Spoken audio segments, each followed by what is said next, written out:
Greetings from high above the city on Pill Hill. I'm transmitting to you from the city of Seattle in the heart of Cascadia. I'm Jason Rigdon, and you are listening to the Podcast of Mystery. If you'd like to learn more about this audio program, please visit podcastofmystery.com. I've got a really big episode for you today. We're going to be talking to Aaron from the Port Townsend Psychedelic Society about their efforts to decriminalize psychedelic plants and mushrooms. I watched the 2018 horror movie Corpse with my special celebrity guest, Eric from Something About the Hills, and then I talk with Mike from the absolutely wonderful paranormal podcast Stories of Strangeness. But wait, there's more. This episode is part of a 5-episode drop for the reboot premiere of the Podcast of Mystery. So if you're listening to me right now, there are at least 4 other episodes to listen to. On those episodes that are available for free right now, I talked to some paranormal investigators about a demonic possession. I talked to a medium about how he and his team help the spirits of the dead find peace. I talked to a very insightful chicken man about his paranormal experiences and a lot more. So please, if you are interested in the paranormal, the strange, and the unknown, do yourself a favor and take a listen. You can listen to the show anywhere that you listen to podcasts. And if you want to learn more about the show, please visit podcastofmystery.com. Podcasting is a strange medium. If I were on the radio, I'd know where the people are that are listening and when. Radio towers have a physical location and broadcast to a surrounding area. Radio stations have a program schedule, but in podcasting, everything is different. You could be listening to my voice in just a few hours from now. You might be only a few blocks away from me here in Seattle. Or you could be listening to this very program a year from now in Moscow, Russia. Or maybe you could be listening to my voice on the moon, on a lunar colony, 100 years from now, as part of some weird retro podcast collection. Or even more extraordinarily, maybe you are an alien archaeologist 1,000,000 years from now listening to impossibly old digital files trying to piece together what this human civilization was like. Podcasting is a little like making a bunch of little time capsules to be opened who knows when and by who knows who. However, if you find yourself listening to my voice right now, I want to thank you for listening. I appreciate that you have chosen to spend your precious time with me here like this. Thank you for listening to the Podcast of Mystery. I'd also like to remind you that if you like this show, there's a really good chance your friends will like it too. So please help this show and your friends by telling them about this podcast. Tell your friends, tell your family, your coworkers, tell your social media followers, and everyone you know about the Podcast of Mystery. This show is available anywhere that you listen to audio, or just go to podcastofmystery.com. Like I said a minute ago, I don't know when or where you are listening. I, at this moment of recording, am in Seattle, Washington in the USA. The date is February 10th, 2021. Depending on where you are listening. What I'm about to say may seem unbelievable, but I assure you that this is my reality, a reality that I share with millions of people. Living in the first quarter of the 21st century in the USA means I live in a capitalist society. In this society, I need money. If I don't have money for food, I'll starve. If I don't have money for medicine, I'll die. And if I don't have money for housing, I'll have to sleep on the streets. This might sound strange to you or just unbelievable, but I assure you that this is how the system works here and now. This is an era defined by artificial scarcity, greed, and indifference. To make things worse, this is during the middle of the COVID-19 pandemic that has killed about 2.5 million people in just the last year or so. It's also in the middle of this slow motion economic collapse of the United States that has been happening for decades. There just aren't enough good jobs to go around anymore. There are tons of people unemployed or underemployed right now, and I'm one of those people. Remember when I said you need money to survive? You get money by working a job. So surviving right now is kind of tricky for lots of folks. Some folks have taken to selling special videos and pictures of themselves. I don't think that really is an option for me though. So instead I'm going to try to do another popular option. I'm going to do a podcast. This podcast that you're listening to right now, the Podcast of Mystery.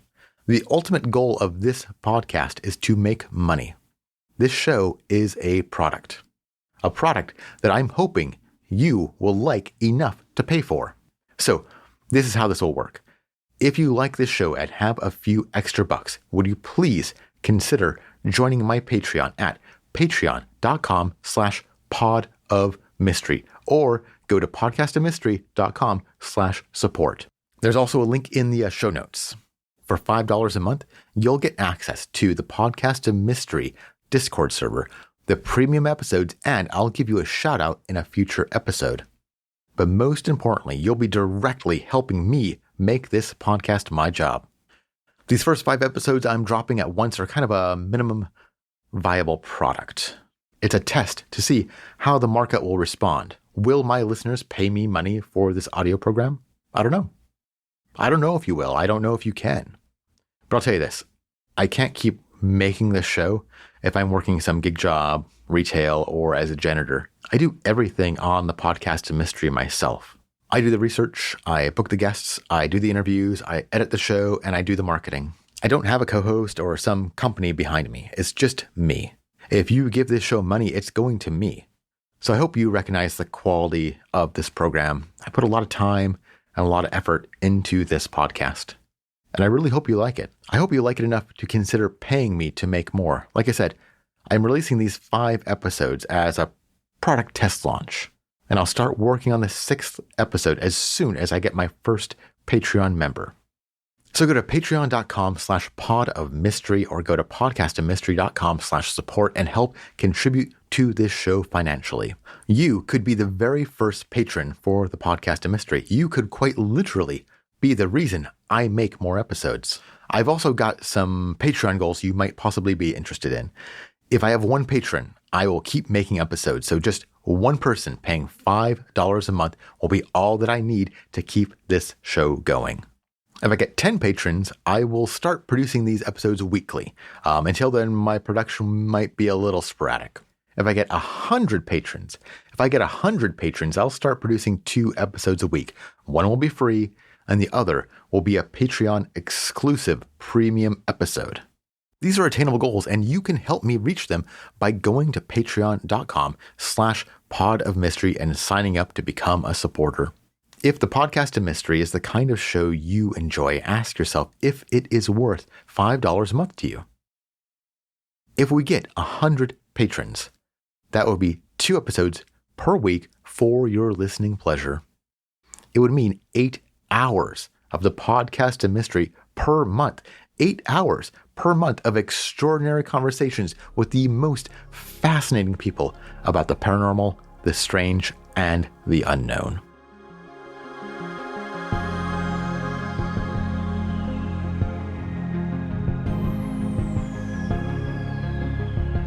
So I'm Erin Redding. I'm a co-founder of the Townsend Psychedelic Society, which is an educational, political, and social campaign to decriminalize and destigmatize the use of entheogenic plants and fungi in hopes of enabling responsible and ethical community use. And how did this organization start? It started in response to Denver and Oakland decriminalizing psilocybin in Denver and all natural psychedelics or entheogens in Oakland, California. And both a local woman, Rebecca Ramsey, she started working on it, and I started working on it separately. And she created the Port Townsend Psychedelic Society. And then the Decriminalized Nature organization in Oakland connected the two of us. And we've been working together ever since to decriminalize entheogens locally. And what kind of plants are we talking about here? So we're talking about psilocybin mushrooms, ayahuasca, cacti containing mescaline, iboga. Those are the main ones. And these are illegal federally and locally? So they're considered Schedule I substances, which is the highest level. Those are substances that are considered highly addictive, high potential for abuse, and no medicinal value. And these plants, of course, have many medicinal values and are not addictive. They actually help with addiction, and they do not have a high potential for abuse. So we are working to, even though we can't change federal law, we can decriminalize them locally through redirecting funding of our police. And these are plants that have been used by humans for forever, practically, right? Yeah, definitely. It's pretty absurd that we've decided they are, that we think we can decriminalize them and restrict access for people to these plants that grow locally, plants that grow around the planet, and have been used by many people far before we started working with them. And so, for people that maybe are new to the area or don't know, Port Townsend is not a big place. How was this kind of organized? I mean, it's not. I mean, I would not to be mean to my neighbors in Port Townsend, but I'd expect this kind of thing in Seattle. But in some of the smaller towns, I'm kind of surprised. How did this come about? Well, Port Townsend is a pretty unique small town. It has a lot of people that are interested in alternative health, a lot of people that are very progressive. There's a lot of underground medicine work happening here with entheogens. And that includes people who are microdosing, people who just take them as part of their, as like a once a year experience to check in with themselves for spiritual growth, for psychological inquiry. There's just a lot of different people that have experience with entheogens that live here. And a lot of people who maybe don't work with them, but do care that they are decriminalized because they've seen the effects of the drug war and understand that criminalizing them actually increases the risks of using them, which are already very low. And you're specifically trying to address the city's control over this, right? And their allocation of resources? Yes, and we're also working at the county level. Unfortunately, the county commission does not control the sheriff's funding or the county prosecutor's funding because they're independently elected, but the county commission has agreed to sign an aspirational resolution supporting a philosophy they want to head in, which is towards decriminalization, and also hosting a public conversation and inviting someone from the prosecuting's office, inviting someone from the sheriff's department, inviting someone from city council, probably Jefferson Associated Council, which is a law group that is working towards decriminalization as well. So they do want to support us, and they're doing what they can to move the conversation forward. So do you feel like your local government has been responsive to your requests? Definitely, yeah. I feel like the commissioners have been extremely responsive. I feel like the city council is being responsive now. Neither were responsive when we first brought up the resolution, the reason being that no one had been prosecuted or arrested for any possession of entheogens in over 20 years. So they felt like it was de facto decriminalized already and didn't feel like it was worth spending the time and money to make the change. However, recently in November, a woman was arrested for possession of psilocybin, and so that restarted our efforts. And now it feels like they are listening. So that is really hopeful. And I think also there's a lot more focus on social justice issues right now and policing. So it's a lot easier to motivate reform at this time. Yeah, that reminds me, and a lot of people, are quite surprised how illegal these things are. As a matter of fact, I think I remember reading the case of that person who was arrested where the police didn't even realize that those mushrooms were like a Schedule 1. Yeah, one of the officers knew they were a felony. He said they were a lesser felony of some sort. But then he looked it up on his computer and then came out and asked the rest of the police officers and law enforcement if they knew that they were Schedule 1. And I don't think most of them did. And I don't think the woman who had the mushrooms realized that either. So it was a very unfortunate situation. And it really shows that it's a systemic problem because it was his computer and information on the Department of Justice website that told him they are, high potential for abuse. So that's where the change needs to be made. But in the meantime, until that change is made locally, we can influence how our police enforce laws locally by taking funding away for arrests involving entheogens. Do you have any thoughts or opinions about why these plants were made illegal in the first place? Yeah, I think that's been made pretty clear. And they were made illegal based on misinformation. And it was primarily to persecute people that were protesting the Vietnam War back in the late 60s. So, yeah, that's basically the main reason. And what do you think is kind of, when you're talking to people, I imagine you're talking to lots of people about this, what are the biggest objections to making them not illegal anymore? Yeah, we haven't had very many objections. The few that we have had, like some people would rather that they are regulated or prescribed. I think people, because there has been 50 years of propaganda and the DARE program and all these other programs that have, taught people and convinced people that these are dangerous substances, they're Schedule 1 with like same level as heroin. So I think some people have fear around them and would rather that they were regulated or prescribed. And we're not okay with that. We're okay if that's an option, but we insist on decriminalization first, because we want to make sure people have access to these medicines, and not only people that have money or people who are insured.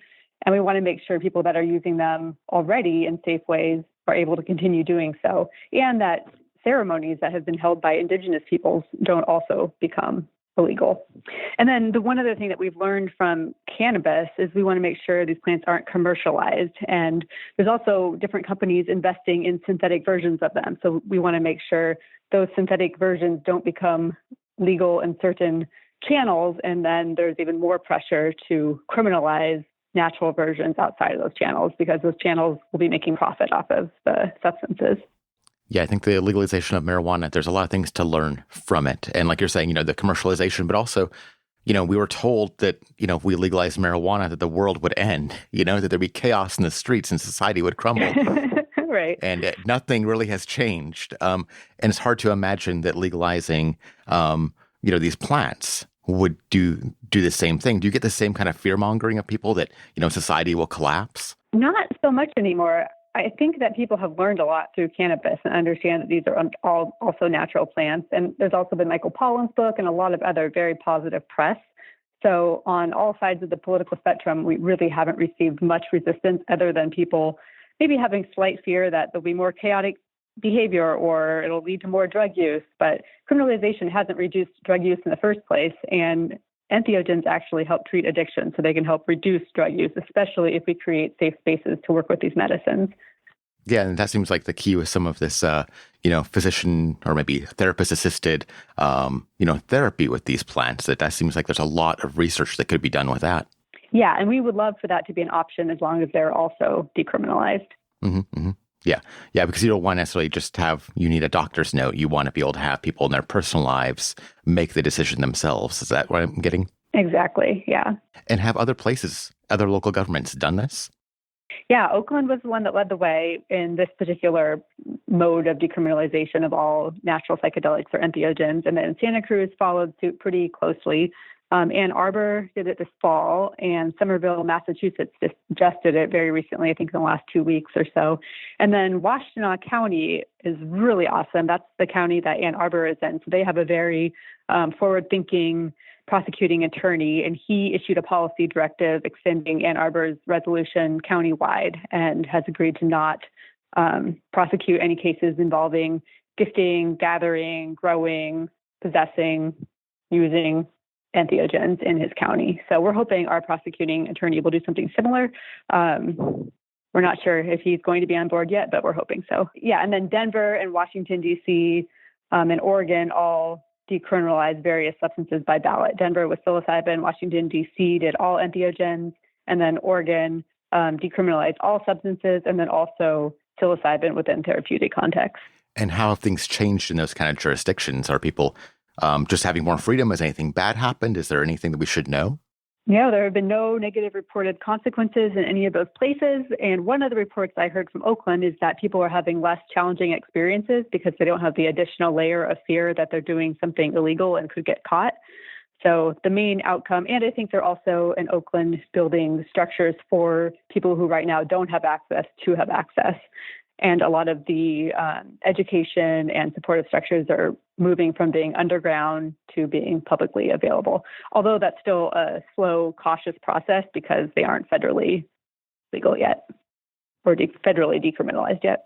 So as you said, we've faced, decades of propaganda about these things. If someone was interested in learning more about these plants and stuff, where would you point them? Where should they begin their kind of journey of learning maybe what is really going on here? Right. There's so much information these days, which is wonderful. A good place to start is Michael Pollan's book. I feel like it's a really good introduction to these plants and some of the research that's being done. I would also recommend our website, Port Townsend Psychedelic Society.org. We have a lot of summaries there and also a lot of links to other studies and other websites. Decriminalized Nature Oakland has a lot of information. There's Shakruna, that's another organization. ERIE, I have to remember what their acronym stands for: Education, Research, Information, and I don't remember. You might want to take that part Yeah, it's okay. Yeah, I'll Google it. I'll get the links in the show notes. Okay, great. I was also kind of wondering, you know, people listening to this, they might be thinking about doing a similar initiative in their community. Right. Do you have any advice for those people? Where should they start, or what have you learned? Yeah, I think it helps to get a large local base of people that are supportive. It helps to reach out to individual city council members as well as county commissioners, the local board of health. Those are all good places to start conversations. We've met one-on-one with a lot of our city council members and county commissioners, and I think that helped immensely just because they had some education, they knew where we were coming from. Decriminalize Nature Oakland also has a organizer's document that is on their website that has a lot of useful information about what people learned from doing this so far. And let's see, what else have we learned? Working with other mental health organizations can be really helpful, getting endorsements. We haven't had to do that so much.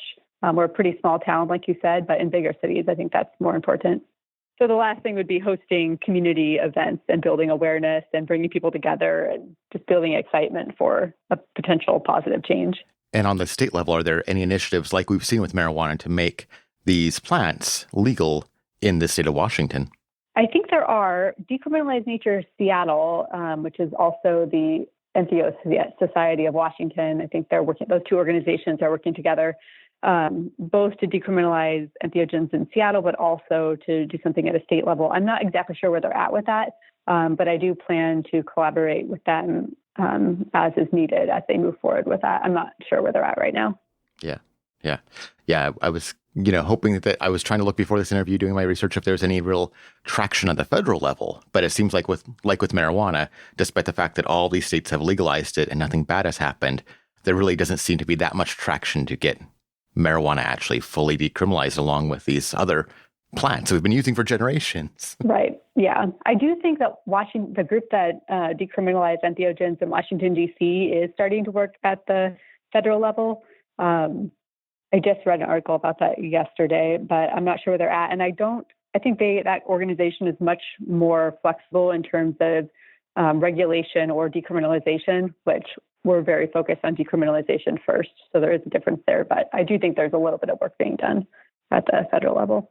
I think there's a lot, like I said, to learn about the way we handled marijuana in this state. I think, I won't put you on the spot, but my opinion is like there's too few stores controlled by too few people, and it's really became a bit problematic. And I would not like to see mushrooms and stuff be the same way. It would be nicer to see it be less regulated, like maybe you're saying. Yeah, people should be able to grow their own, to gather their own, to gift their own. I think that's really important. They're natural substances, and I think we have a basic right to access them, especially substances that allow us to explore our own consciousness, which I think is probably one of our most basic rights.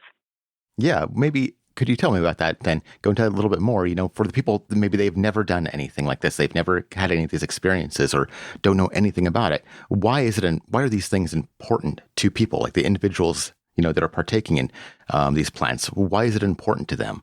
That is a huge question because it varies by person. But for me, they're important because they allow me to explore my own psychology, relationships I have with people, just through seeing them through a new lens, my emotions, like things in my body that have been held or stored that I wasn't able to access otherwise, past memories that I hadn't fully processed, the realms of spirit that I had no idea were there that I didn't have access to prior to working with entheogens. They've helped me with self-love, self-forgiveness. They've basically developed my worldview and guided me in my relationship with the world, with nature, with the people who are around me. There's so many ways that they can be beneficial. And they've also, I've had challenging experiences as well. And those challenging experiences almost across the board revealed to me some part of myself that I hadn't fully integrated or worked with or that needed healing. And, through working with those challenging experiences, both during the experience and afterwards, I was able to work through some of those patterns and move forward in a healthier, happier, more whole way. And people have been using these plants in this way for longer than we have any kind of recorded history, generations and generations. This is like a big part of being human, isn't it? Exactly.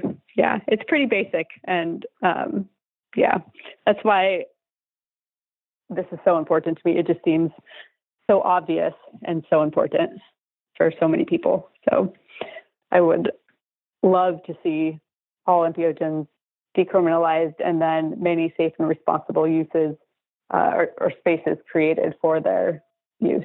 Well, thank you so much for your time today. If people want to learn more about your organization, where should they go?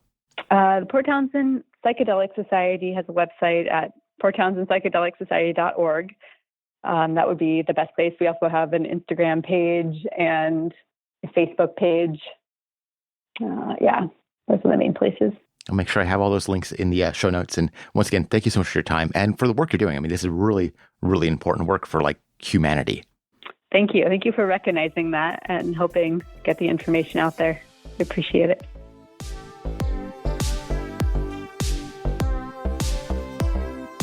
Have you had a paranormal experience? Have you seen a ghost, a UFO, or maybe Bigfoot? I want to hear your story. Send me an email at podofmystery@gmail.com. Tell me all about your encounters with the strange and the unknown. I'm looking for psychics, fortune tellers, time travelers, alien abductees, and more. Email podofmystery@gmail.com with your story. Nothing is too strange for the podcast of mystery. I want to hear your story. Please email me. Once again, it is at podofmystery@gmail.com.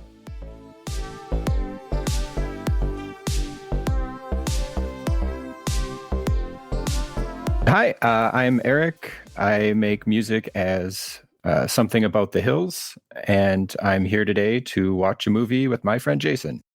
Hey, thank you so much for coming on today. So today we are going to be watching a movie called Corpse. It's from 2018. I thought you'd like it because we watched the movie The Hill and the Hole, and it's by, I believe, the same director/writers. And I think we both really, really liked The Hill and the Hole, right? I really did. Yeah, I haven't been watching too many movies lately, and it really grabbed me. I really enjoyed it. It was a whole lot of fun, and I actually watched it a few days after that with my wife, and we both totally enjoyed it. I enjoyed it for the second time. She really enjoyed it. Yeah, it is. It's kind of, what I always liked about horror, of like kind of the low budget, kind of indie horror stuff. I'm not really big on the big budget horror movies. They're usually a bunch of jump scares or blood and guts. This was a lot more subtle and just way more creative. Absolutely. In fact, in general, I can say that I typically don't watch horror movies. It's typically not something I enjoy. But once again, that's in general sort of, more mainstream stuff. This was just the right blend of all sorts of different things for me to not even really consider it. I mean, it had horror aspects for sure, but yeah, no real jump scares, nothing too gruesome, more surreal. Yeah. To give you the premise of the listeners, the premise of the Hill and the Hole, I think I always get them confused. It essentially is this surveyor going out to this kind of middle of nowhere and discovers that this hill that he's trying to measure is actually a hole. Yeah. It's a very simple premise. And that really is the movie, and then it gets weird from there. Yeah. And it's also based on a short story from back in the day. And so the movie we're watching today is going to be Corpse. And that one came out in 2018. That one's actually based on the weird fiction classic The King in Yellow, which was actually referenced in season 1 of True Detective. I think they actually called maybe the bad guy the Yellow King, but they reference a lot of things in that first season of True Detective. It's gosh, I don't want to give too much away, but yeah, it's one of those things. I'm excited to see this. Well, I think we should just watch the movie. It is a weird fiction classic, and this is kind of their take on it. Fantastic. All right. Well, we're gonna break up. We're gonna watch the movie, and we will be right back. 2 hours later.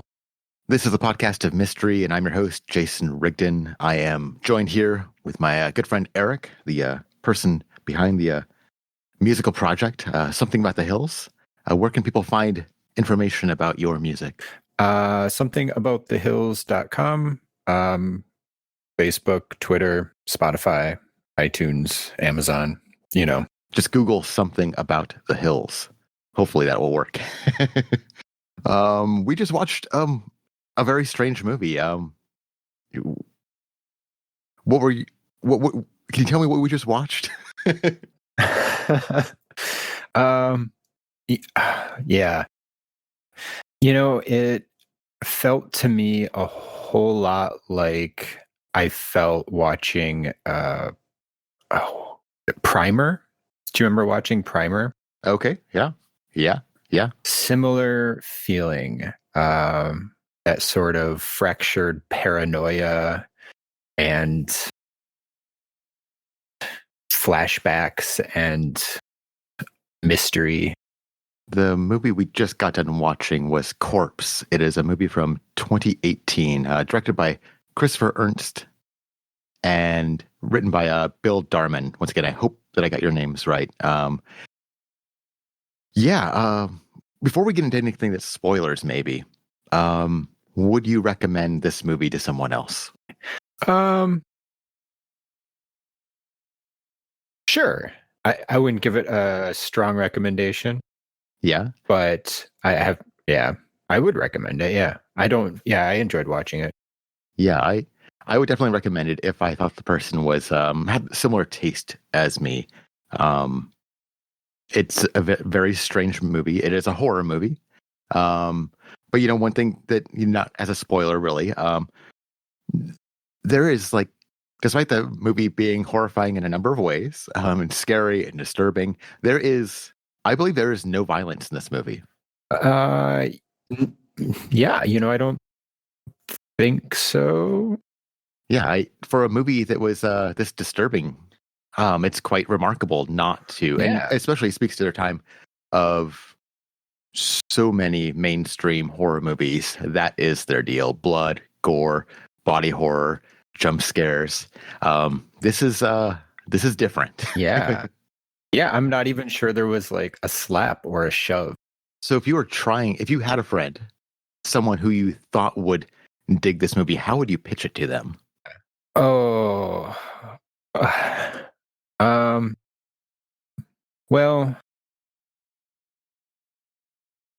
I certainly don't mean this in a negative way, but it feels like sometimes it feels like some of those like first indie movies someone makes where there's a good core of an idea and then there's a more just a lot of surreal visual imagery and sound and texture, and I certainly didn't feel like it was drawn out or too long, but I could certainly see some people saying it was just like too much of that.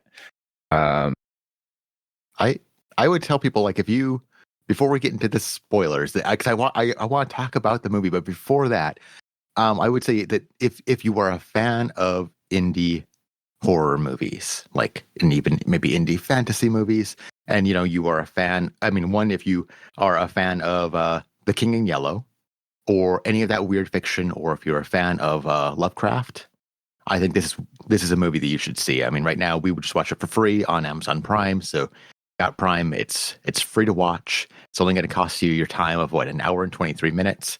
And if you like those things, you will, I think, like this movie. And then I think going forward, now this is a spoiler. So if you haven't seen Corpse and you're worried about spoilers, you should stop listening now. But I will tell you that I think that this was a work of genius, and it is I highly recommend it if you like indie, low budget kind of horror, strange stuff.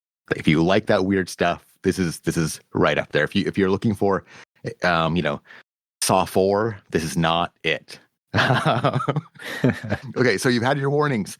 Stop listening if you have not seen this movie, because we're probably going to ruin some things. I do think that just sitting through this movie without knowing much about it is probably the best way to experience it. So please stop listening. We're gonna ruin stuff. That being said, I have just a huge page of notes, but I do want to point out, I mean, I talked about the violence thing, but the other amusing thing is, the book. I've got the book. I don't have a camera. I was going to show it to the camera. I don't have a camera. I have the book, The King in Yellow, in my hands right now. Oh, And it's amusing about this this movie. It is. Let's see if I can get this right. It is a movie based on a book that is about a play that makes people go crazy. So it's one of it's like one of those one things and another. I just thought that was an amusing. have you read it before? Side of it. No, I haven't. I'm bad about these things. I have a huge collection of weird fiction, but quite honestly, I've not really dug into a lot of it because I have to be in quite the right headspace for it. Yeah. Which I'm not sure if I was in the right headspace for Corpse. I didn't realize there would be so much talk of like suicide and kind of. I believe there was a hint kind of at the end of kind of like an anti-natalism kind of thing, which was a little heavy, but the surrealistic nature of it, I think, helped a little. Yeah. Like the movie starts out and they immediately kind of start talking about like what these like basically suicide clinics have opened up, and it seems like kind of society is collapsing. This like weird, they call it, I think, like a new age book is kind of Right. people are reading it, and I wasn't quite sure, were they going crazy or I wasn't quite sure. It seems like in this universe, the original book, The King in Yellow, doesn't exist, and it is somehow some kind of new agey self-helpy book currently. Did I get that right? Yeah, I think so. That's sort of how I interpreted it. But just going back, I'm not familiar with the term antinatalism or antinatal. What's that? Oh gosh. Once again, it kind of goes back to the well, I mean, the way I was introduced to it, I don't know much about it, was from True Detective. Is just kind of this idea of like the things we don't do really matter. Everything's all messed up, and like we should have never been born. Okay. So real dark stuff, but yeah. But yeah, I think from the credits that the guy who opens up the trunk to like kind of sell somebody the King in Yellow book is actually the writer of the screenplay. Yeah, I think so. But yeah, I wasn't quite expecting the darkness either. At least going in from having watched The Hill and the Hole, which I really enjoyed the I guess sort of the light goofiness of that. So yeah, I wasn't quite prepared for the darkness. Yeah, and it is a dark film. I mean, if you were coming like, we both really enjoyed. Was it The Hill and the Hole? Oh, yeah, The Hill and the Hole. And there's a certain whimsical aspect to it, with some sinister undertones that is really lacking in this movie. So that is definitely something to be aware of if you're coming from one to the other, like we're doing. It's a bit jarring. It's also less linear than the other film. This film, the whole storytelling kind of jumps between timelines, and it also seems that reality was being manipulated in some way. Yeah, I don't know. I always feel like I could do better at interpreting these type movies. Yeah. Yeah. Well, it's tough. It's also it is. It's also like, I don't know if I was to try to write an actual summary of this movie, I don't know if I could. Yeah. Like a book report on my movie that I just watched. I don't know if I could.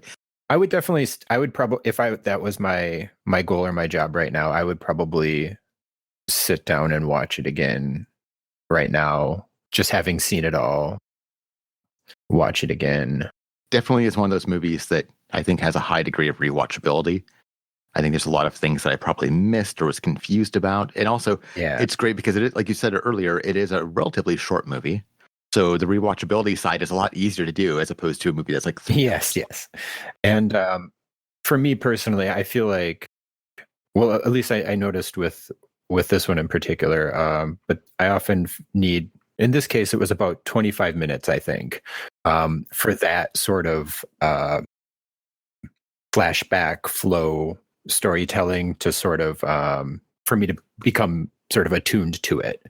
So I feel like I probably missed some stuff in the first 20 or 25 minutes that would make a little bit more connection on the second time through.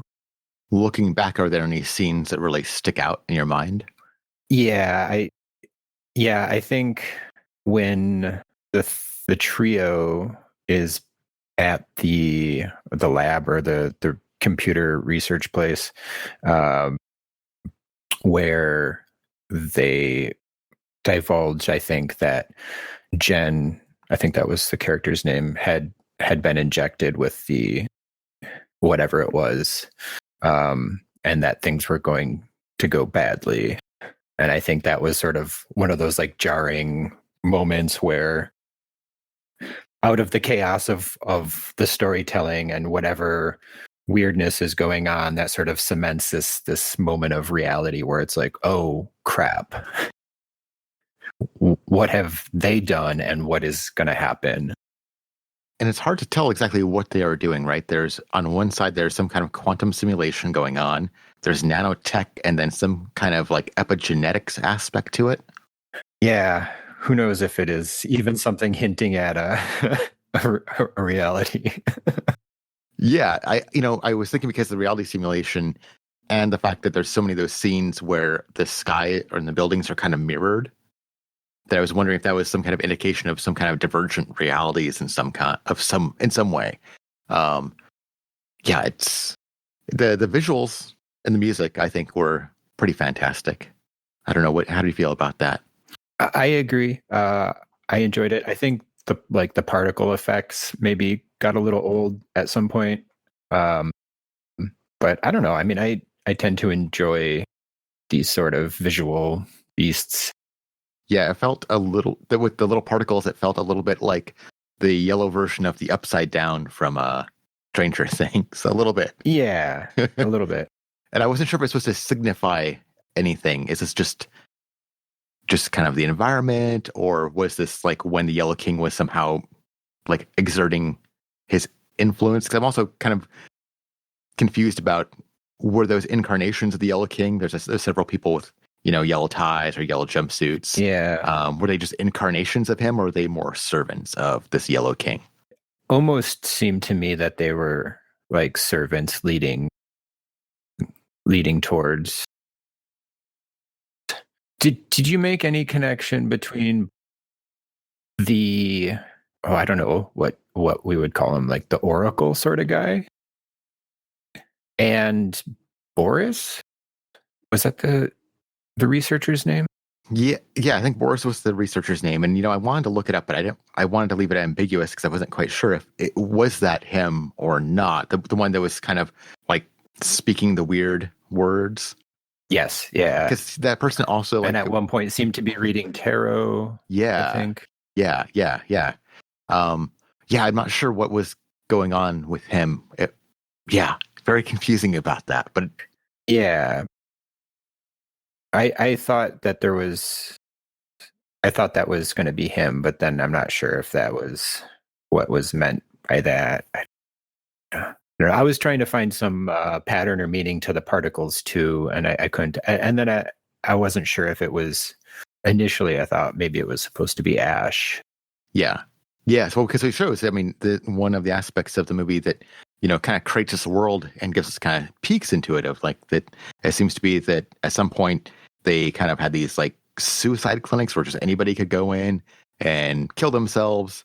But then it seems to be like, at our moment where we're watching, that society also is starting to fall apart. Like they show this New York kind of like with large fires, it seems.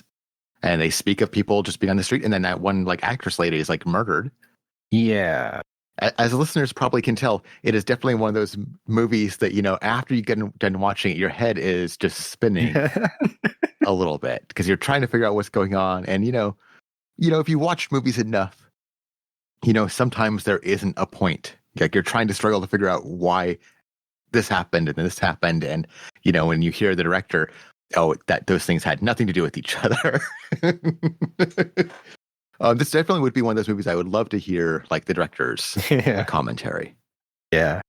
Well, the book was, the old book is old. I think, trying to see if it, so it was first published in 1895. Yeah. And I'd certainly like to read the story it was based on, just out of curiosity. So it's really predates a lot of the kind of weird fiction that we usually think of, predates, your Lovecraft and stuff, but it has definitely that kind of Lovecraft feeling of that we don't, even watch the whole movie, it's hard to tell, but it's this idea that there is some kind of power kind of beyond our reality that is kind of poking through.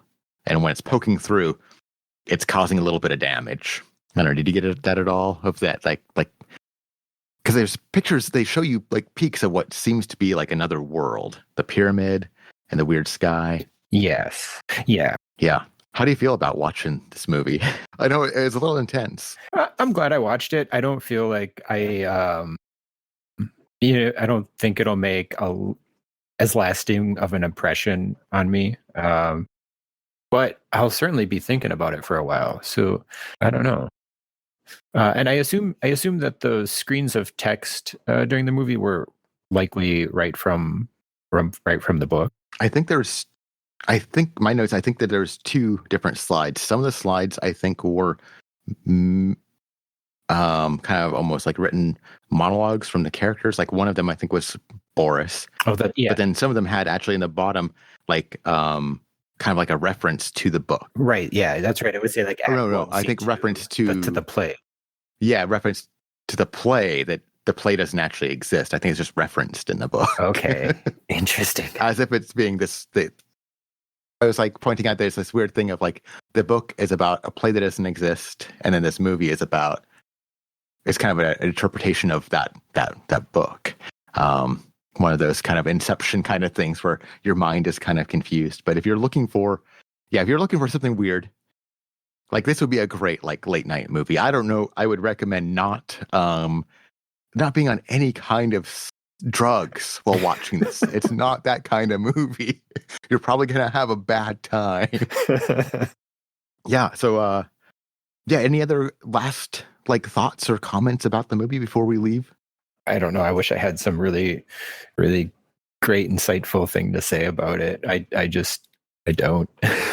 Yeah, it's quite all right. It's quite all right. It's this segment is kind of an experiment. I should maybe like give the layout to the listeners. What I really want to do in the show is have maybe a segment where I sit down with folks and we watch various horror, sci-fi, paranormal movies or documentaries, and we just talk about them for 15, 20 minutes, which we've done.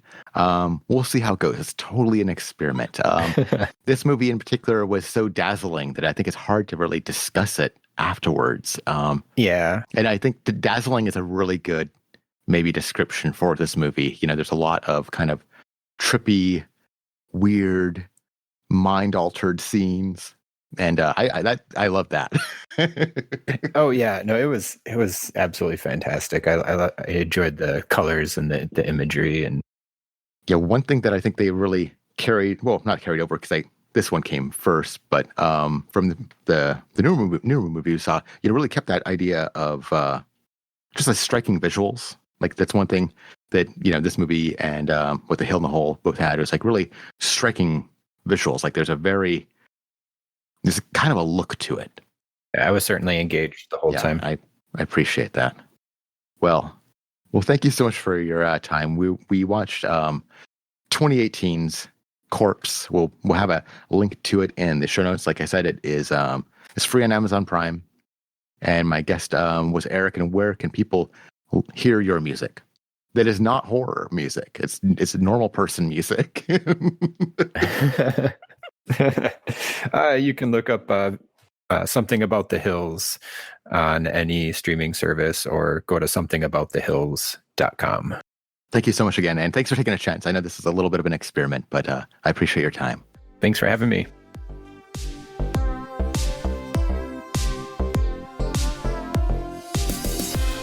Have you followed the Podcast of Mystery on social media yet? We are at Pod of Mystery on Instagram and Twitter. Following the show on social media is a great free way to help the podcast grow and get guests. I'll be honest, some guests really, really care about social media numbers. Having followers on these social media sites kind of proves to these guests that I do have listeners and that my listeners are engaged and active. So please, if you use social media, would you please consider giving the Podcast of Mystery a follow on Twitter and Instagram? We are at Pod of Mystery on both sites. Once again, it is Pod of Mystery on Instagram and Twitter.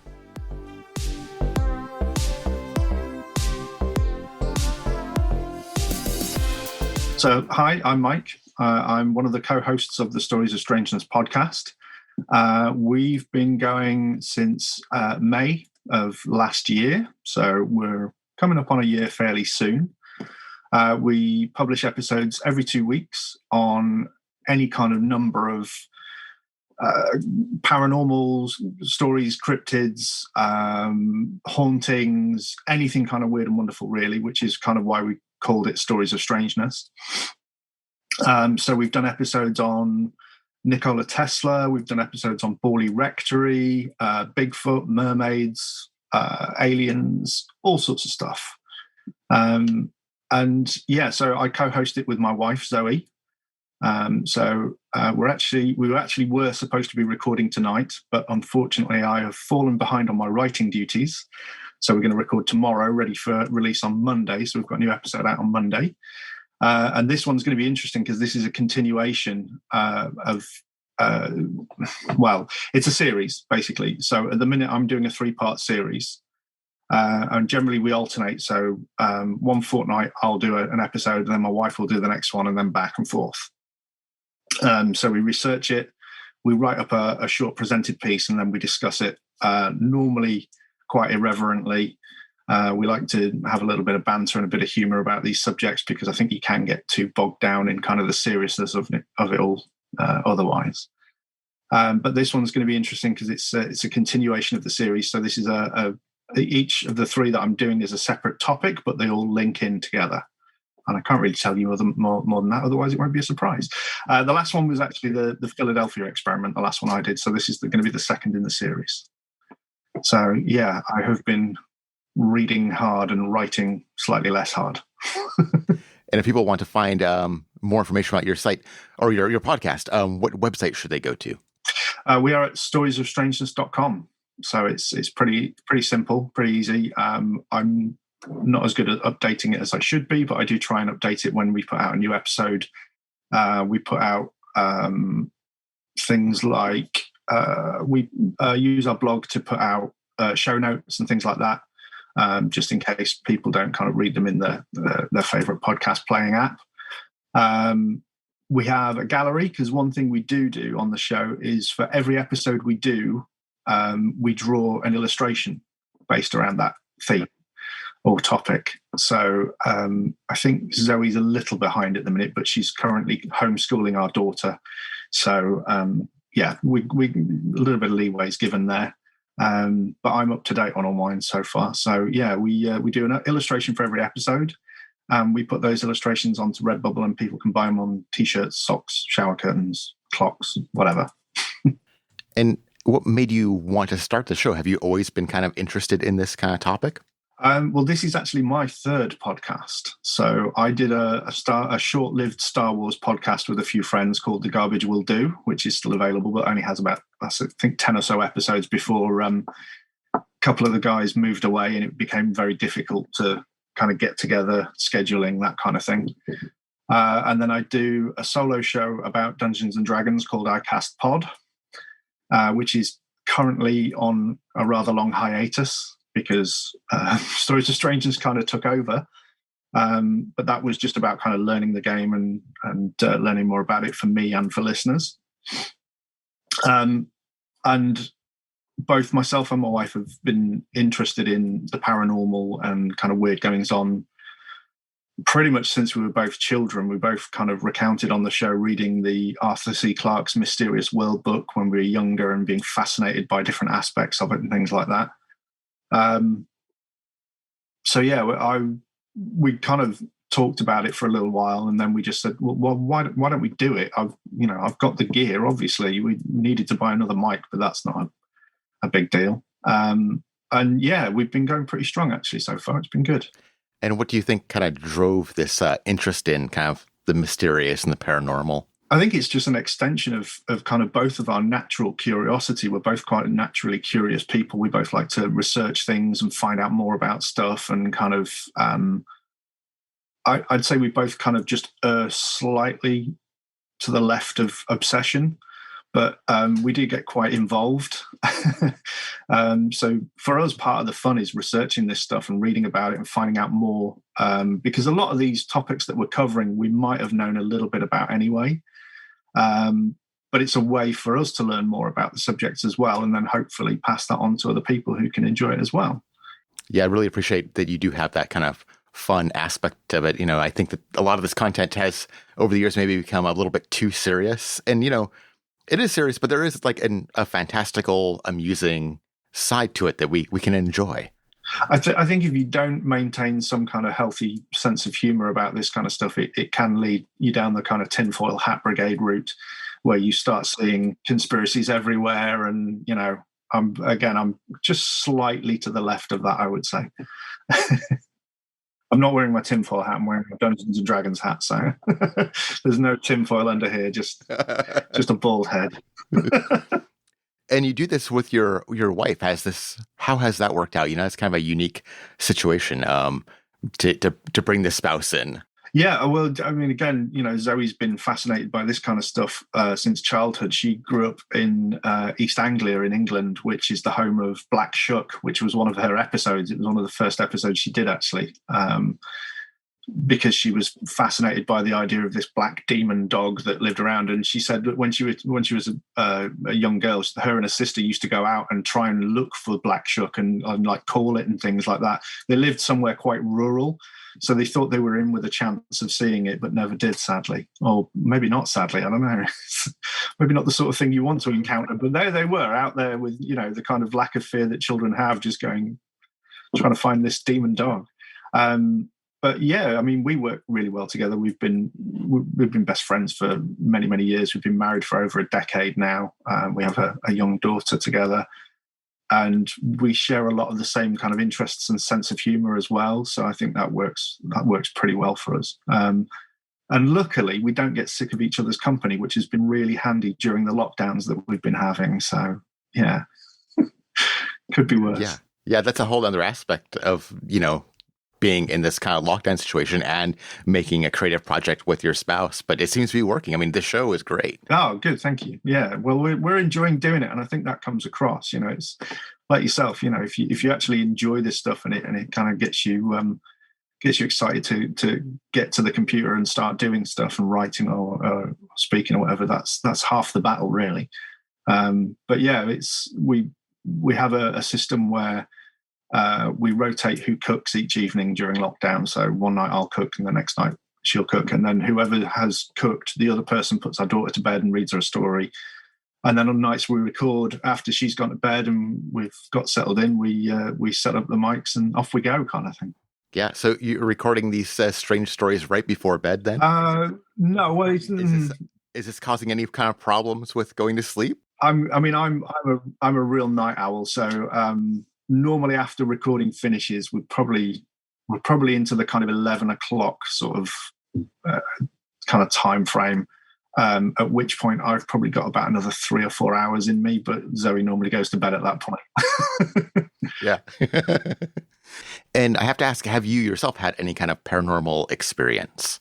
I did once, yeah. Where I grew up, I lived in a rented house for a little while, and there were a couple of weird things went on in there. I remember this is back in the days of VCRs, so I'm showing my age. But I had a few friends over, and we were watching a film, and this VCR had been kind of second, third handed down to me or whatever, and the eject button had fallen out. So you had to kind of get a screwdriver or a knife or something like that and jab it into the hole and roughly kind of. So we're in the middle of watching a film and the film stopped, rewound for about a minute, and then ejected itself. And we were like, that's kind of odd. Okay, fine. Bit weird. Put it back in. It played normally right through to the end again. But it was weird that, you couldn't even press the eject button. So why it had kind of done that in those orders was odd. And then another time, the stove in the kitchen that had a timer on it, but you had to kind of press it in and turn it on. And none of us had ever touched it the entire time we were there. We were kind of, this is pretty much back in my student days, so cooking wasn't a massive priority. And one evening, the buzzer just went off, and there was just me and my housemate in the place at the time, and we were both looking at each other, going, "Are you cooking something?" "No." "Are you cooking?" "No." And my housemate at the time was a guy who was really into death metal, and he used to like getting his vinyls and playing them backwards to see if there were hidden messages. So all of this kind of stuff really freaked him out, and I think he moved out about a month later. He was too unsettled by it. There was a few other things that happened as well, but I was just like, I don't know, it could just be faulty wiring, I guess, but yeah, nothing's tried to harm me, so I'm cool. Did it stop when he left? Could he have been the source of it? His backwards metal records? You know what? I've never really thought of that, but I think it did. Maybe maybe he was calling something forth from the void or something. I don't know. But I think things did seem to calm down. But I've also had a thing where I don't know if you feel familiar with the concept of sliders. Yeah, I think so. Which is kind of people who have weird electromagnetic stuff. Yeah. And I've had that for a long, long time, where I remember telling friends about it, and they were kind of a little bit dubious, as I can understand. But I'm like, definitely something is weird. Part of the reason I had that VCR was because every VCR I ever bought just seemed to mysteriously go wrong. But I remember telling friends about it, and they were dubious. And then about a month later, we were walking to a pub, and as we walked along down by the river in my hometown, every light I walked under went off, and as I walked past it, it went back on again, and literally the whole row. And it got to the point where my friends were like, okay, well, maybe it's not you, so we'll walk on. And they walked on, and the lights stayed on, and I carried on after them, and all the lights went off and went back on again. And that happens to me, I'd say, about 2 or 3 times a year, where I walk under street lamps and things like that, and they don't necessarily go all the way off, but they go really low, so it's just kind of a red glow, and then as I pass by, they come back on again. So that's a weird thing. Have you noticed any kind of pattern to it, like a certain time of year or emotions? Or it hasn't happened for a while, and I do think it might have been kind of in some way connected to emotions and things like that. It did seem to happen around kind of emotionally turbulent times of my life, times when things were going wrong, or if I'd had a breakup or something like that. The kind of months afterwards would generally be the sort of times that these things would happen. So yeah, that was the only pattern I really noticed, because other than that, it did seem to be quite random. And can you like wear not that any of us wear a watch anymore really, but can you like wear a watch? Like I know some people, their watches just die. Yeah, no, watches were always fine with me. I do have a little Apple Watch at the moment. Oh, there we go. Yeah, see, some people still do wear watches. And that's been fine. Yeah, normal analog watches were always fine. But yeah, it was more, for some reason, it was always VCRs. You tend to go wrong with me. TVs occasionally as well. But yeah, I don't know. Maybe it's because I'm settled now, and my life is less emotionally turbulent now that I'm married and have a daughter and things. But yeah, nothing electronic seems to have gone bang for a while. Or it could be that they're just shielding them better these days. I don't know. Yeah. So back to your podcast, you've got all these subjects to pick from. What kind of decision making goes into deciding which topics to focus on? Yeah, you would think it would be really complicated, but it's mostly on a whim. It's mostly things like, we had a list of topics that we wanted to cover. There were certain ones that we wanted to cover. I really wanted to do remote viewing after watching Third Eye Spies, the documentary about Russell Targ. So that was episode 6. I wanted to do one about the Phobos incident. So that was episode 9. Zoe has always had a big fascination with folklore, particularly. So she really wanted to cover things like mermaids. She wanted to cover Spring-Heeled Jack, which was the last episode that we just put out that she did. I wanted to do Skinwalker Ranch, because that's kind of like the ultimate, really, isn't it, when we talk about paranormal phenomena. By goodness, the amount of stuff that's gone on there is incredible. But yeah, it's. I think we tend to decide a couple of weeks in advance so that we've got time. We generally decide as the other episode is coming out what we're going to do next. and then we spend some time over the following couple of weeks researching and writing. But yeah, it can literally just be we read something or we see something, or we put a movie on and there's a reference to something, which was kind of how the Mothman episode came about for Zoe. So I think we were reshuffling some of our old DVD collection, which just sits in a cupboard now because we stream everything. But we kind of were putting the DVDs away and the Mothman prophecies fell out onto the counter, and she was like, oh, I want you to do that one. So that was, an inspiration for that one, but it's pretty random. And would you classify yourself more on the believer side or more like on the skeptic side of this kind of stuff? I'm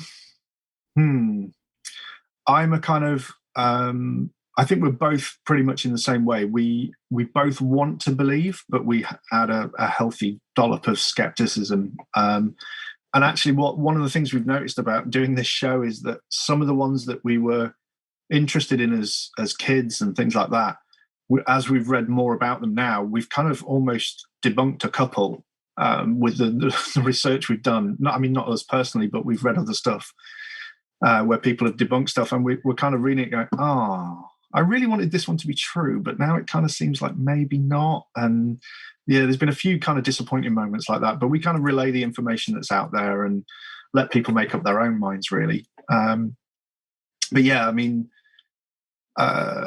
things like aliens, for example, I'd love that to be true. I'd love to, for some disclosure to come forward and say, oh, by the way, yeah, we are being visited by aliens and this is what's going on. I'd love that to happen. But whether it will or not, I don't know. But yeah, we both lean towards it's certainly being open-minded about the concept of belief in some of these topics. But again, we're both kind of quite logical people. Possibly Zoe even more so than myself, in fact. And so, yeah, we do kind of err on the side of skepticism as well. Yeah. Yeah. Listening to your show, I don't feel like you're being like sensationalist, you're not overhyping it and stuff. And we were talking about, I wanted to go back to for those stories where you feel like they've kind of been maybe debunked, have you decided to keep on going with those and still do an episode, or have you kind of put those off to the side? Yeah, there's been a few episodes where we've mentioned in the kind of discussion afterwards and as part of the presented piece that, actually looking at the evidence, this, and this. It got to the point where Zoe was just getting disappointed with every episode she was doing because she was reading stuff that was kind of debunking it, and she was going, oh, I can't believe this one as well. I didn't want this one to be made up. And a couple of the episodes I've done actually kind of hinge on maybe only one or two persons' testimony, which, testimony at any time is kind of difficult. You never really know whether the person's being truthful or not with what they're saying, or if they've got ulterior motives or something like that. But there's been a few that I've been utterly convinced by, like the remote viewing episode, Third Eye Spies, the documentary turned me around, and I was kind of not particularly a believer in psychic phenomena. But having done the episode on that, I'm erring more towards the side that it actually might be a real thing. And it's just maybe something that we don't understand in terms of science just yet. But yeah, there's been a couple that have been pretty eye-opening. Bigfoot was a big one for me. I really wanted to do that after seeing an interview that just really kind of blew me away. And listening to other podcasts as well. Obviously, I listen to quite a few other podcasts that are in the same kind of realm. And there were a few where they talk about the kinetics of Patty in the famous video, and the fact that you can see muscle moving under the skin. You can see that the length of the shin bone, kind of from knee to ankle, is shorter than a human being's, which is more akin to something like a mountain gorilla. And you can put a person in a costume and make their knee higher by putting them on stilts, for example, but you can't make it lower. That's physically impossible. You can't create a bend where there isn't one. So some of that sort of stuff, and reading about, scientists that had studied frame by frame, and that kind of thing, that really kind of turned me around. So I do think that whatever was filmed at Bluff Creek was genuinely there. They genuinely caught it on camera, and I don't think it was a suit. I can't see how back in those days. I mean, we're talking about the days when Planet of the Apes was the apex of special effects. You're not going to get something that looks that realistic with muscle sliding under skin when you've got people that barely can move their mouths to talk their lines in a film. You know, it's inconceivable. I think that would be the case. Yeah. Yeah, especially with a budget like that. You know, those movies had huge budgets. Like, well, even if it was some special effects, where do they get the money from? Yeah, and there was a lot of talk about kind of ulterior motives, about I've lost my train of thought now. About the guys who filmed it, like one of them was always kind of trying to raise money for a Bigfoot movie that he was planning to do. He was planning to do a short film about them, and the whole point of them being out at Bluff Creek was that's where he picked to do this. But I don't think that discredits what they actually got, because the whole time, both the guys that filmed it have said, this is what happened. They've never changed their stories, you know, and it just, they seem like the sort of sincere guys, and you know, a lot of bad has come from it, from them coming out and saying, look, we filmed this thing and we think it's real. They've had a lot of backlash. You know, there's been 30 odd years of people harassing them. One of the guys, his wife was harassed where she worked in a bank about it and things like that. So she almost had to give up her job.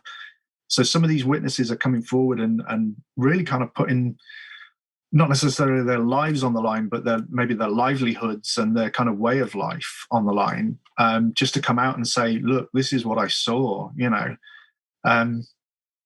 So I think we have to give a little credence there and kind of accept that certainly they believe what they're telling us.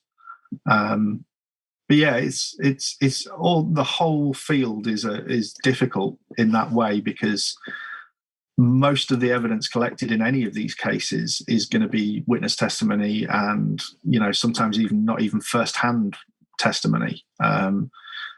Most of the cases we've dealt with so far have had very little in the way of physical evidence, although Bigfoot is a little bit of a different one with the footprint casts and things like that. But even then, you know, if there are a family of great apes living somewhere in the US forests, they'd be very difficult to track down. But then other people point to the fact that, you know, why have we never found a carcass? Why have we never found, you know, feces or something like that doesn't belong to any known animal? And hair samples and things like that, without fail, almost all of them have been determined to be kind of, you know, wolf or, you know, coyote or mountain lion or something like that, some other kind of animal. Although there are a few that have been unclassified, they couldn't figure out what it was. So, yeah, I guess we're sitting on the open-minded and hopeful, but we want to see more evidence, I think. You know, a lot of people discredit witnesses because they say, oh, they're just in it for the money, which very few witnesses have made any money from the things they're reporting. But like you're saying, much more common is just the ridicule and scorn from their community. Right. Like so it takes a lot of bravery to come out there and actually say this happened. Yeah, and I think even these days it's even worse, because, you know, if you post something on social media saying I saw a ghost or I saw a UFO or I saw Bigfoot, just wait for the deluge. It's, you know, you're going to get from both sides as well, because you're going to get a whole load of people going, oh, me too, or, you know, I've been waiting to hear from somebody that had seen this, or, yeah, we completely believe you. And then you get the other side where you get, you know, people having horrendous times with online harassment and things like that from just saying something fairly innocent, really. But yeah, it's kind of, it's almost like you want people to get kind of whistleblower status if they come forward and say something like that, so they're going to come have some sort of protections. Yeah. I don't know how that would work. Because if you come out and you're trying to be anonymous, then that is used against you too. Because like, well, you're not willing to, you know, put your name on this. We don't know if this is all right. You can't win. Yeah. Yeah. Yeah, I think that was something that came up in the Bigfoot episode was, you know, why would I do this? Why would I come out and say this if it wasn't true. I've earned no money out of it. And, you know, I've had a huge amount of backlash. Why would I be doing this if I'm not earning money out of it? Or it's, you know, fame is kind of a weird excuse for somebody wanting to come out with this sort of stuff. I think most of the time, if people come out with something like this, it's because they've genuinely experienced something they couldn't explain. And that, you know, we're kind of social creatures. We want to find other people that have had similar experiences to us so that we can kind of go, okay, not just me, you know, because that then obviously hopefully means that you're not crazy. Yeah. So as far as social media goes, you know, a lot of people talk about how, you know, everyone has, you know, like a cell phone in their pocket, and they say, how come we haven't seen good pictures of like Bigfoot or any of these paranormal things or UFOs? What do you say to those folks, or what do you think about that? Well, I think we have. I think we have seen an upswing, certainly in sightings and things like that. I mean, I go on Reddit quite a bit, and I follow quite a lot of kind of paranormal subreddits and things like that. If you go onto any of the kind of aliens or UFO style subreddits, there's content coming out weekly, if not daily. You know, people going, oh, there was a sighting here, there was this, there was that. And yeah, some of them are your kind of typical slightly blurry, grainy, out of focus stuff. But I would just say, I mean, I work part-time as a professional photographer, so I understand how some of this stuff works. And I would just say, okay, use your smartphone and take me a great shot of the moon. And I'll wait, you know, because it's difficult. And that's a stationary object that's, you know, it's almost self-illuminating in the sky. It shouldn't be that hard to take a photo of, right? But it's not easy. You take a snapshot with your smartphone, and you get something that doesn't really look like the moon. So, you know, if you're surprised by something appearing out of the blue, whether it's, you know, a cryptid in a forest or whether it's something in the sky with lights on, try and get a good shot of that. I throw down the gauntlet there, because it's not easy to do that kind of thing. I often wonder myself if I'd even remember to get my phone out of my pocket if something like that happened, because I'd be too busy just staring and going, "Oh my goodness, it's finally happening! I'm having an experience." But yeah, I think we have seen an upswing in the amount of stuff coming out. And then obviously we had the US Navy go, "Oh, by the way, UFOs are definitely a thing, and here's some video of one of our fighter pilots tracking them." That was a huge thing for me. That kind of felt like maybe the powers that be dipping their toe in the disclosure pool kind of thing, just kind of dropping a few breadcrumbs in there. But, you know, whether it'll lead to a larger disclosure project or not, I don't know. But I'd love to see that kind of thing. But yeah, I guess it's a combination of maybe fear, excitement, technical equipment failure a lot of times, things like that.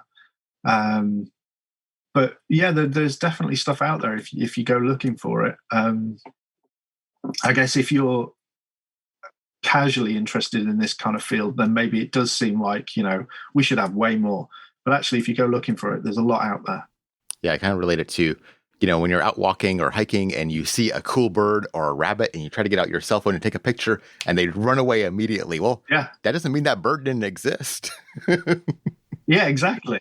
You know, and unless you've got a decent zoom on your camera or your smartphone or whatever, it's going to look like a small clump of something against a larger clump of some things. You know, it's very difficult to get those shots. Like you say, I mean, I used to work at a kind of holiday village nearby, and I used to love walking into work because it was all in the forest.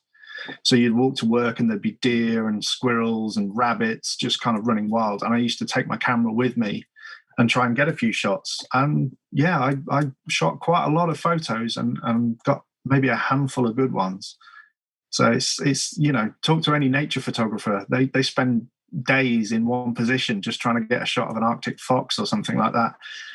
And, you know, they're camouflaged and they're kind of quiet and they know how to approach these things so they don't scare it. If you come across something odd in a forest, I think your chances are pretty slim of getting, you know, a decent portrait shot, well lit, you know, the whole thing. It's, yeah. Yeah, and those wildlife photographers, they've got the equipment, they got the telephoto lens and everything's all set up, yeah. The cell phones are nice, but they're really good for things right up close and human faces. They're designed for a certain set of things. And man, those wildlife kind of things, they just don't work that well for, in my opinion. No, I mean, you won't find many professional landscape photographers or wildlife photographers using cell phones. It's just, it's not the right gear for the job. So,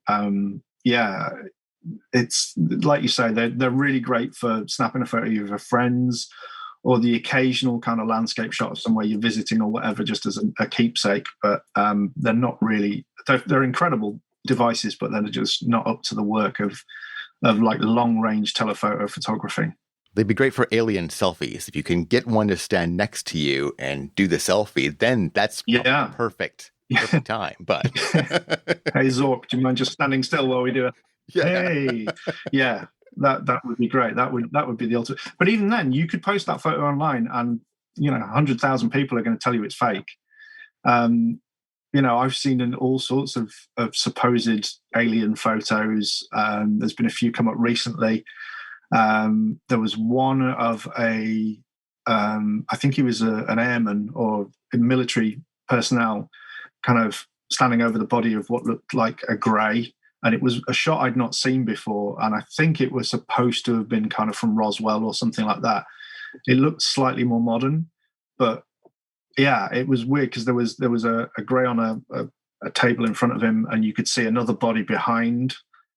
And again, I've been looking for this stuff for years and years and years. I've never come across this shot, and I found it recently, and I was like, well, I have no idea if that's a real shot or not. I mean, the person posting it claimed it, but I don't think there's any way to know from a photograph if it was staged, if it was, faked, or if, and especially now I've been using Photoshop for over a decade at least. I've taken photographs that make people look like they're floating in midair. I've took a photograph of a guy that made him look like he was being sucked into an air conditioning unit, all kind of things you can do. So it's even more difficult these days. So in some ways, when you see these kind of grainy, blurry photos, that again kind of lends more force to them because they haven't been, enhanced and photoshopped and cleaned up. And because if you do that, then somebody else is going to turn around and go, oh yeah, okay, so it's obviously fake then. Even if you use a little bit of sharpening, somebody's going to go, well, let me see the original, So it's a bit of a damned if you do, damned if you don't in this field. It's like if you present evidence, everybody and their grandmother's going to line up to discredit it and debunk it. And you're just the one there going, I took this shot, I don't know what it means. So, yeah, you can understand the reluctance of some people to come forward about this stuff. I mean, there must be hundreds of thousands of stories out there that people haven't told because they're worried about what will happen if they do. They're worried their family might think they're nuts or whatever. But again, there's also a lot of people that come out and go, I experienced this and I don't know what it means, but this is what I can tell you. And I think we owe it to those people to just sit and listen and discuss this stuff. But I also think we owe it to them to not take it too seriously either. Yeah. Well, if people want to learn more about your show, where should they go? Well, you can find us in any good podcast player. We are Stories of Strangeness pretty much everywhere. So on Instagram, we're Stories of Strangeness, which is the main kind of social channel we personally use. We also have a Facebook page and a group, so people can find us there. We are on Twitter, but I'm not massively a big tweeter, to be honest with you. But we are at So Strange Pod on Twitter.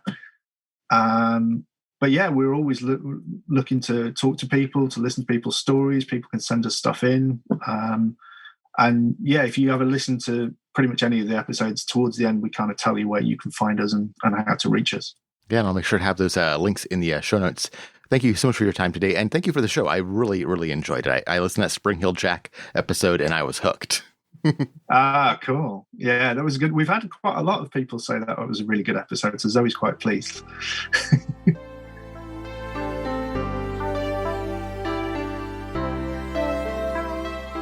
Thanks for listening to the show. I hope you like it. I hope you want more. I hope that you enjoyed yourself. On the next episode, I'll be talking to a medium and paranormal investigator from Wisconsin named Jay Hill.